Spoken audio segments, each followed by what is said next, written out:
400 से 500 के बीच पहुंचा एक्यूआई। आनंद विहार झिलमिल इलाके में प्रदूषण हाई लेवल पर है।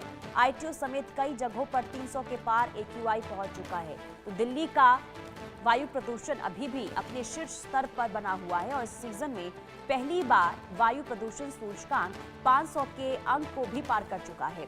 शुक्रवार को दिल्ली के झिलमिल इलाके में पीएम 2.5 का पैमाना 512 अंक और आनंद विहार में 501 अंक तक पहुंच गया है। मदर डेयरी पर पीएम 2.5 का स्तर और 448 तक पहुंच गया था।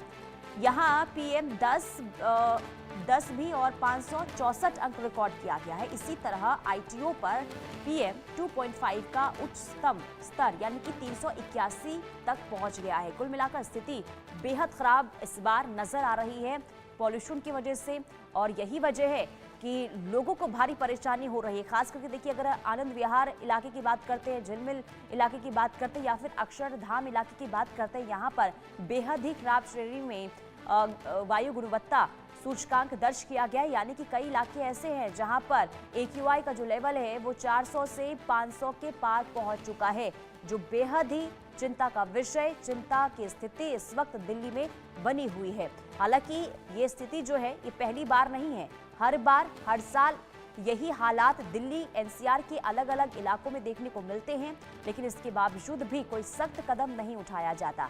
हालांकि देखिए, सुप्रीम कोर्ट भी कई बार फटकार कई राज्यों को लगा चुका है इस पूरे मामले को लेकर, लेकिन हर साल की तरह इस साल भी लोग इस पॉल्यूशन की वजह से काफी बदहाल और बेहाल नजर आ रहे हैं, क्योंकि देखिए बीमारी को खतरा भी लगातार बढ़ता हुआ नजर आ रहा है। हालांकि स्वास्थ्य विभाग की तरफ से लोगों को चेतावनी जरूर दी जा रही है कि आप घरों से बाहर ना निकलें। खास करके जो पहले से ही बीमार हैं उन्हें हिदायत दी जा रही है कि आप इस मौसम में इस एयर पॉल्यूशन की जो स्थिति बनी हुई है, आप उससे खुद को घर में ही रखें, सुरक्षित रखें और खुद का ख्याल रखें। यानी कि मोटी परत इस वक्त देखिए पॉल्यूशन की हर ओर दिल्ली में छाई हुई है और जिस वजह से स्थिति बेहद खराब नजर आ रही है। भावना सिसोदिया दिल्ली से हमारे साथ लाइव जुड़ चुकी हैं। भावना, दिल्ली का हाल बहुत ही खराब इस साल नजर आ रहा है। प्रदूषण भी बहुत बड़ी वजह होता है जो दिल्ली में प्रदूषण का स्तर इस तरीके की गंभीर श्रेणी में पहुंच जाता है। क्योंकि देखा जाए तो जहां पराली जलने की वजह से दिल्ली में प्रदूषण का स्तर बढ़ता है, तो वहीं पड़ोसी राज्य, चाहे हरियाणा की बात की जाए या फिर राजस्थान की बात की जाए, कहीं ना कहीं पड़ोसी राज्यों का सहयोग बहुत ज्यादा जरूरी हो जाता है। जब पड़ोसी राज्यों में भी जो पराली जलने के मामले, अगर उनके ऊपर ध्यान दिया जाए, या फिर जैसे कि मैंने बताया कि जो बाहर राज्यों से आने वाले वाहन हैं उनकी वजह से भी कहीं ना कहीं प्रदूषण का स्तर जो है वो लगातार बढ़ता है। तो पड़ोसी राज्यों का सहयोग भी उतना ज्यादा जरूरी हो जाता है जितना कि दिल्ली में रहने वाले लोगों का सहयोग बहुत ज्यादा जरूरी होता है। जिस तरीके से देखा जाए, जहां ग्रैब 2 के नियमों को लागू किया गया है, वहीं पार्किंग के दाम जो है वो दुगने कर दिए गए हैं। लोगों को लगातार ये सलाह दी जा रही है कि अपने निजी वाहनों का इस्तेमाल कम करते हुए पब्लिक ट्रांसपोर्ट का इस्तेमाल ज्यादा करें, ताकि जो प्रदूषण जो है हवा में मिलता है, जो सड़क के जो डस्ट होती है जो हवा में मिलती है, वो ना मिले और जिससे थोड़ा बहुत प्रदूषण में राहत मिले।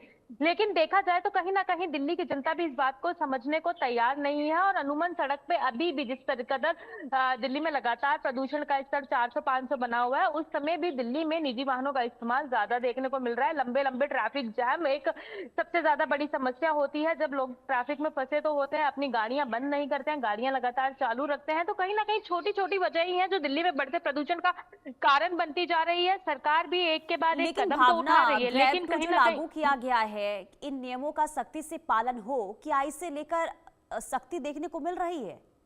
जी देखिए पुनीता, अगर ग्रैब 2 के नियमों की बात की जाए तो जिस तरीके सबसे ज्यादा जरूरी होता है कंस्ट्रक्शन साइट्स पर निगरानी रखना, क्योंकि ग्रैब 2 के नियमों साफ तौर पे है कि कंस्ट्रक्शन साइट पर वाटर स्प्रिंकलिंग मशीन लगातार काम करेंगे और जहां पर कंस्ट्रक्शन हो रही है वो जगह ग्रीन नेट से ढकी हुई होगी। तो इसको लेकर सरकार द्वारा 2000 लोगों की टीम का गठन किया गया है, जो कि लगातार मौके पर पहुंच रहे हैं, जगह जगह का निरीक्षण कर रहे हैं और कोई भी नियमों का उल्लंघन करता हुआ पाया जाता है तो उसके ऊपर जुर्माना भी लगाया जा रहा है। लेकिन जैसे कि मैंने पहले भी कहा कि कहीं ना कहीं बढ़ते पोल्यूशन को लेकर जहां पड़ोसी राज्य सम्मिलित है, पड़ोसी राज्यों की वजह सामने आती है, तो वहीं दूसरी तरफ दिल्ली की जनता का भी सहयोग बहुत ही ज्यादा जरूरी हो जाता है, ताकि इस जहरीली हवा से दिल्ली वालों को राहत मिल सके। बिल्कुल ठीक है। भावना आप बने रहिए, अगली बड़ी खबर सामने आ रही है, इसके पास मैं आपके पास वापस लौटूंगी। दिल्ली में आज से दूसरे राज्यों के पुराने वाहनों की एंट्री पर बैन है। BS-6 के तहत नहीं आने वाले जो व्हीकल हैं उसकी एंट्री पर बैन रहेगी। आज से सिर्फ BS-6 व्हीकल की एंट्री हो सकेगी। BS-3 के कॉमर्शियल व्हीकल की एंट्री पर रोकी गई है।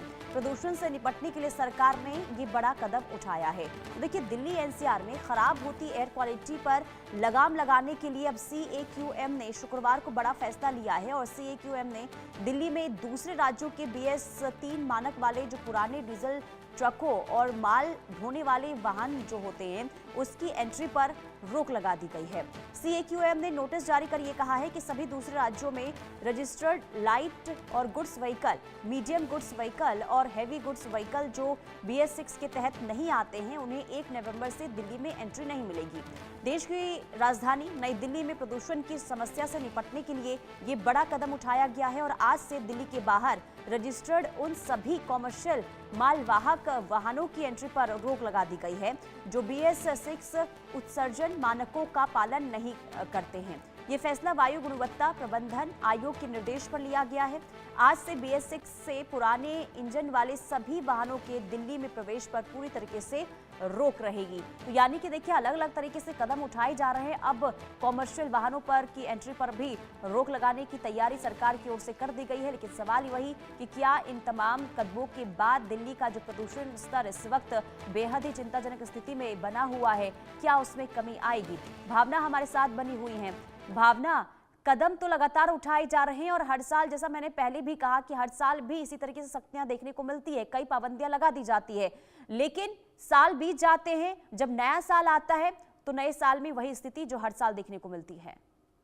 जी जरूर पुनीता, दिल्ली में जिस तरीके से प्रदूषण का स्तर बढ़ता जा रहा है उसको लेकर पाबंदियां जरूर लगाई जाती है, लेकिन स्थिति जस की तस बनी रहती है। वहीं दिल्ली में अगर बात की जाए वायु प्रदूषण की रोकथाम के लिए आज से यानी कि 1 नवंबर से नियम लागू किया गया है, जिसमें BS-6 मानक के कमर्शियल माल वाहनों को प्रवेश जो है वो दिल्ली में मिल पाएगा और उसके अलावा पुराने वाहन यानी कि BS-3 और उसके नीचे के जो डीजल पेट्रोल वाहन है वो पूरी तरीके से प्रतिबंधित रहेंगे।